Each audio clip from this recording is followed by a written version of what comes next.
Hello class 9th, ये आपकी maths की कक्षा है। आज हम प्रश्नावली 1.3 इसका प्रारंभ करेंगे और इसके कुछ प्रश्नों को हल करेंगे।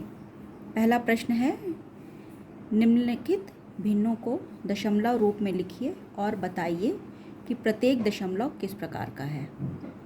इसका पहला खंड है 36/100। इसको हमें दशमलव रूप में लिखना है। तो 100 से 36 में जब हम भाग देंगे तो हमें क्या प्राप्त होगा? 0.36। बच्चों, इसको ध्यान से देखिए, यह किस प्रकार का दशमलव प्रसार है? यह एक शांत प्रसार है। तो इसका उत्तर क्या होगा कि दिया गया भिन्न जो है उसका दशमलव प्रसार शांत है। इसी प्रश्न का जो तीसरा खंड है उसको हल करते हैं। दिया हुआ है 4 सही 1/8। अब इसको हम इस रूप में भी लिख सकते हैं 33/8। 8 से हम 33 में भाग देंगे। तो बच्चों, मैंने यहाँ पर भाग दिया हुआ है और भागफल हमें क्या प्राप्त हुआ? 4.125।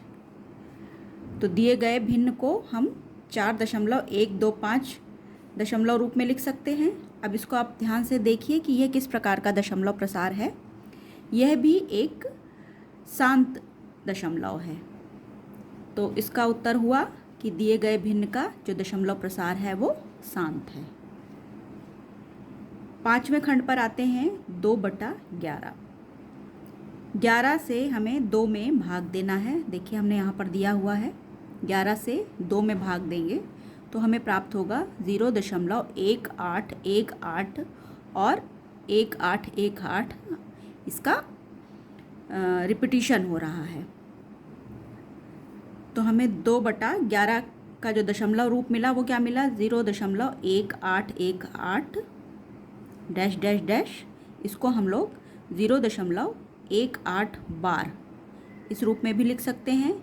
अब यहाँ पर देखिए कि ये किस प्रकार का दशमलव प्रसार है। यह लगातार हमें 1818 प्राप्त होगा, तो यह अशांत है और साथ में 18 का रिपीटिशन हो रहा है, इसका आवर्त हो रहा है, ये बार बार इसकी पुनरावृत्ति हो रही है, तो यह अशांत व आवर्ती है। तो उत्तर क्या हुआ? दिया गया जो भिन्न है उसका दशमलव प्रसार अशांत व आवर्ती है।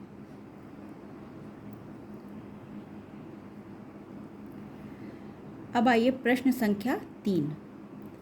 निम्नलिखित को P/Q के रूप में व्यक्त कीजिए जहां P और Q पूर्णांक हैं तथा Q is not equal to 0।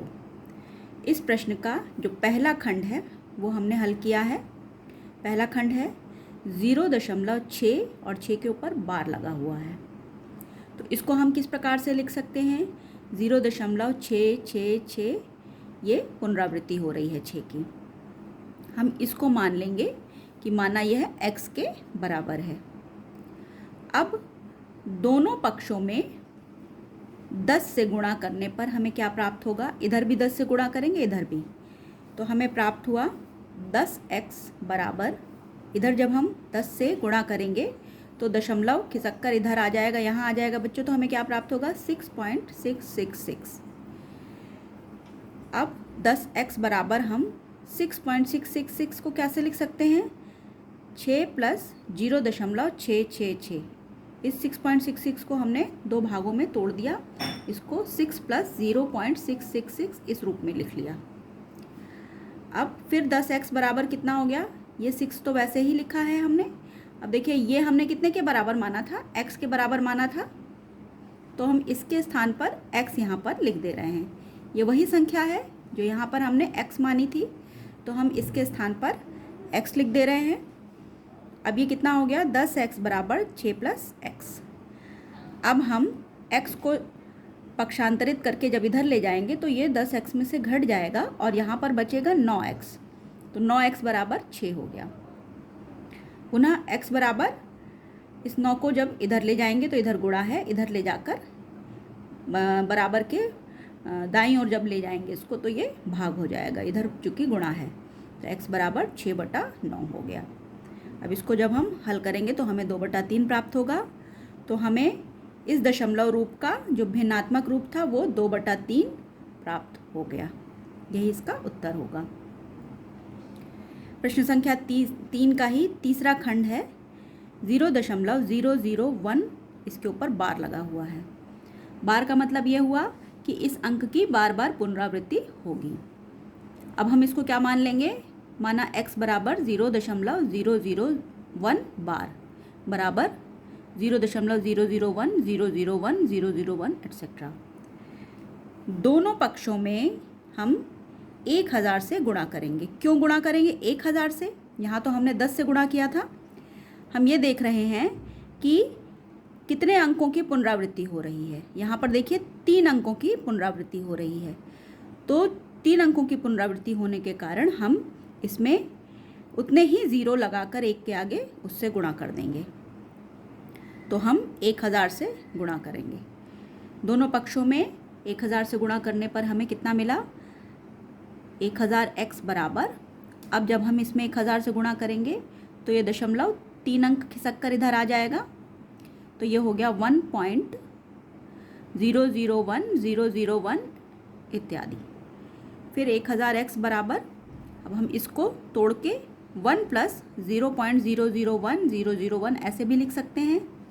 और फिर देखिए ये वही संख्या है जिसको हमने यहाँ पर x माना था, तो इसकी जगह पर हमने x लिख दिया। इस x को पक्षांतरित करेंगे इधर, तो 1000x में से जब x घटाएंगे तो 999x आएगा। 999x बराबर 1, x बराबर 1/999।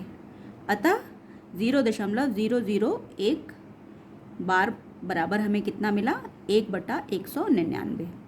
तो इस दशमलव रूप का हमें जो p/q रूप है वो कितना मिल गया, 1/199, जो कि उत्तर है।